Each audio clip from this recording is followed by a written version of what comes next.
Today, for United States history, we are reading about an ox named Oliver. We have talked about Native Americans, who were the first people to live in America.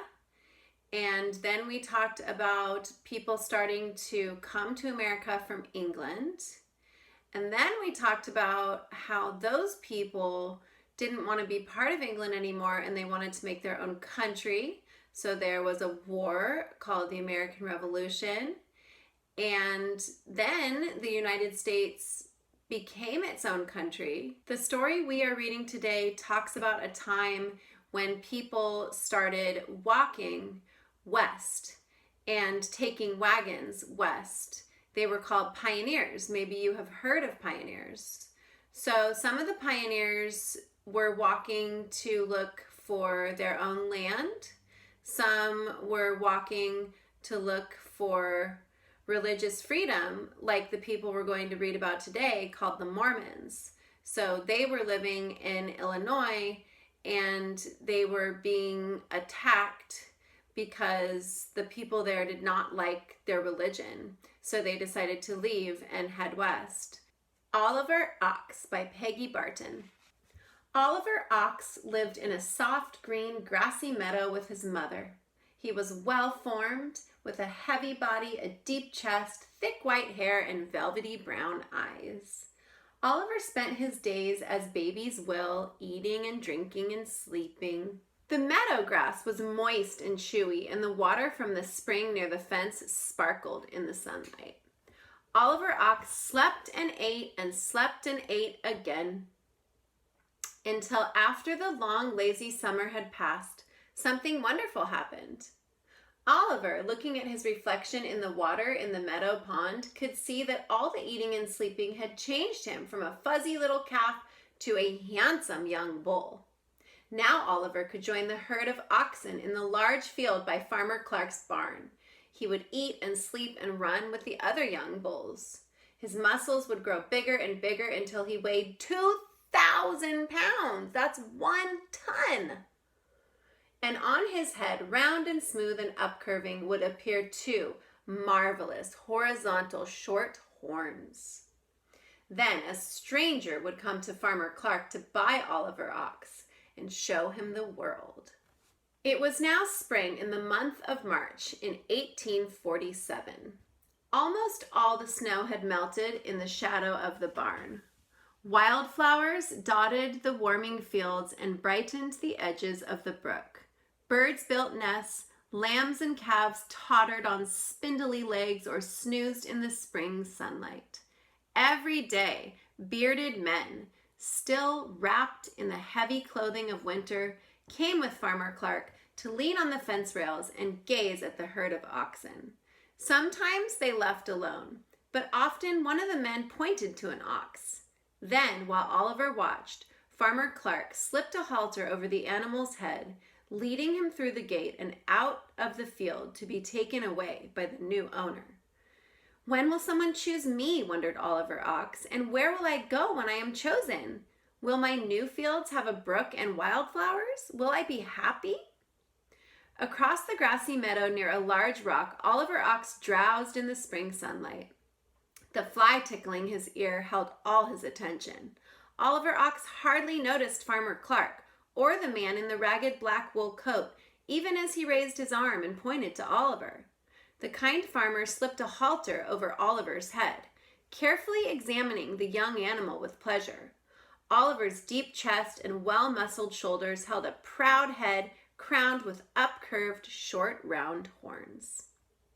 His legs bulged with strength. He was perfect to the tip of his fuzzy tail.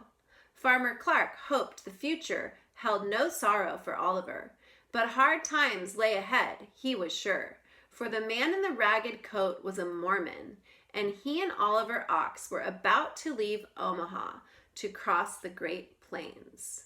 Looking over the crowds of people and animals at winter quarters, Oliver remembered his safe, sheltered home on the farm.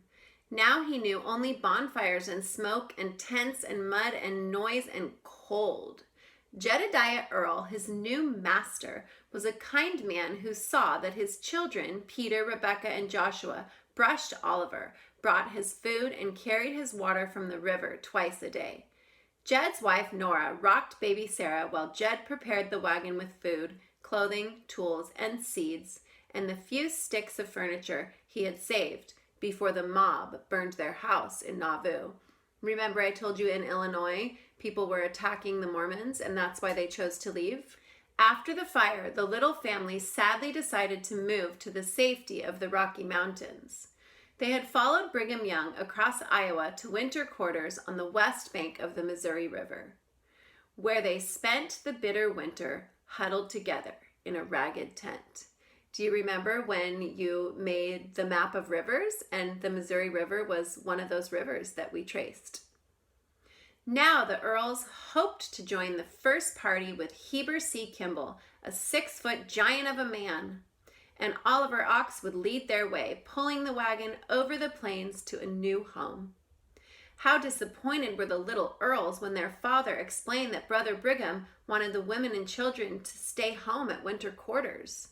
The first company would be 144 men, 3 women, 2 children, 66 oxen, 93 horses, 52 mules, 17 dogs, and a few chickens. Some of the Earl family must stay behind until the big company left winter quarters in June. Father Jedediah and big brother Joshua solemnly waved to Rebecca, Peter, and baby Sarah in her mother's arms as Oliver Ox pulled the loaded wagon away from the family's shabby tent. Oliver noticed Joshua's wet cheeks and wondered if rain from the steady drizzle or sad tears stained his face. Food was scarce at winter quarters and many people were sick. Oliver remembered the loving care and the gentle hands of Rebecca and Peter. Would he ever see them again? Or Sister Earl or baby Sarah? But Oliver had a job to do. All 2,000 pounds of Oliver's powerful body moved forward with strength and vigor. 6 heavily laden wagons, pulled by plodding oxen, rolled west. The great journey had begun. An unknown 1,000 miles lay ahead. Oliver knew, for Brother Brigham had seen in a dream the place where they would live happily in the tops of the mountains. It was 10 days before all the wagons from the 6 little groups could cover the 35 miles and meet on the banks of the Platte River with Brigham Young. Oliver was proud to be with Heber C. Kimball, the first to begin the trek and anxious to follow Brigham Young. A bent iron wheel rim had slowed Oliver's progress. He felt lucky to have 3 blacksmiths among the company to repair the wagons and keep them rolling. One morning, 4 Indians swept into camp, yelling and waving feather-covered flags. Oliver watched as 2 of the oxen fled in terror toward winter quarters. Brother Bullock, their owner, tore after the animals and stopped them finally 3 miles away. Brother Brigham was like a father to all the travelers, organizing camp and helping to push wagons up hills with his own hands. This is me at a pioneer museum in Kearney, Nebraska, pretending to push a wagon uphill like the real pioneers did. So this story shows wagons, which many of the pioneers used, most of them. But it doesn't show the Mormon handcart, which I'm kind of surprised about because the Mormons were known for handcarts that were pulled by people instead of animals. This is our family at the California Trail Center in Nevada pretending to pull a Mormon handcart. This is Charlie actually getting to pull one at another museum in Wyoming. This is Brady at that same museum doing a simulation that showed you how heavy the handcarts were and how difficult it actually was to move them. The next morning, after the 5 a.m. bugle call, prayers were said in each wagon, meals were cooked, and teams were fed. Then the company was divided into groups of 10. The wagons were to travel double file, but there were sometimes 5 abreast on the flat plains. That means 5 wagons could go side by side. A circle was formed each night with horses and cattle on the inside. Every man kept his gun loaded. At 8:30, a bugle sounded, and everyone was in bed by 9. Oliver, hitched to the now familiar wagon, joined the long dusty line slowly moving toward the Nebraska prairie. He gazed from the north bank at the Platte River below, a river which would guide the Mormon pioneers for the next 600 miles on a great journey through the wilderness. Here I am in Nebraska, standing in the actual wagon wheel ruts that are still there because so many pioneers took that trail. I'm wearing a pioneer bonnet because when I was in the Mormon church, we used to have a Pioneer Days celebration every year because so many Mormons were pioneers. Loaded wagons pulled by oxen moved only 2 miles an hour, an easy pace for 13-year-old Josh. Oliver was glad he didn't need to pull Dr. Luke Johnson's wagon with its heavy medical chair. The frozen water buckets, the rocks in the quicksand, the barren, grassless plains were trouble enough, not to mention the gopher holes which bothered Oliver's feet and slowed his progress. Huge herds of buffalo had eaten the grass to the ground, leaving scanty food for the oxen. But as the weather warmed, green tender leaves pushed through the hard earth. Wildflowers blazed yellow and red and blue. The lumbering wagons rolled by at a 6-acre prairie dog village, to Oliver's astonishment, and past the friendly Pawnee Indians with their 100 lodges. William Clayton walked next to a spoke tied with a piece of red flannel, counting the turns of the wagon wheel, estimating the distance they had traveled. On May 8th, on the north bluff of the Platte Valley, next to the river, he inscribed on a cedar post the words, "From winter quarters, 295 miles, May 8th, 1847, Camp All Well, W. Clayton." So as the pioneers walked, they sometimes left messages or markers tracking their progress. They would carve in trees or etch into rocks. More rivers and creeks must be crossed. Prairie fires set by Indians must be fought. Dust from hundreds of wagon wheels irritated eyes and choked the parched throats of animals and men, Oliver and Joshua. Hunters searched for food and forage, and at night within a circle of wagons, meals were cooked and songs were sung. Oliver listened as the men softly hummed Brother Clayton's song, "All is Well."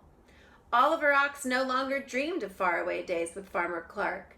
Now his thoughts turned to the miles traveled, the muscles, the distance ahead. On June 23rd, Brigham Young found a white bleached buffalo skull and rode on it. Pioneers camped here, making 15 miles in one day. All well, be young. On a cloudy afternoon, a friendly Sioux Indian chief and 35 of his people came to visit, and Oliver stared at their feathers as Brigham Young ordered a flag waved in welcome. Jed and Joshua helped feed the Indians that night, and the next morning, horses, moccasins, and trinkets were cheerfully traded. Evening entertainment was provided with musical instruments, square dancing, games, stories, and jokes. One fine morning, Oliver Ox could scarcely believe his eyes. After 6 rocky miles of Emigration Canyon, a valley could be seen below. Then Brigham Young, weakened by fever, ordered his driver to stop. He gazed into the distance, exclaiming, "It is enough. This is the right place." Oliver Ox and Joshua and Father Jedediah Earl had crossed the plains. Now they must build a home and plant a garden and return to winter quarters for the rest of the family. So now they're going to go back and get the rest of their family now that they have a place to live. They were among the first of 70,000 Mormon pioneers who came by wagon and handcart. Oh, there's the handcart mentioned. Before the pioneer journeys were finished, 6,000 of the people died on the plains and were buried there. They could not survive the difficult trip. Free of toil and sorrow, many lie in unmarked graves. But the rest established homes in the tops of the mountains, and Oliver knew all was well. So today, for literature response, I want you to write about the experience of pioneers. Where were they going? Why were they going there? how did they get there, and what happened along the way. You might even tell me a little something about Oliver.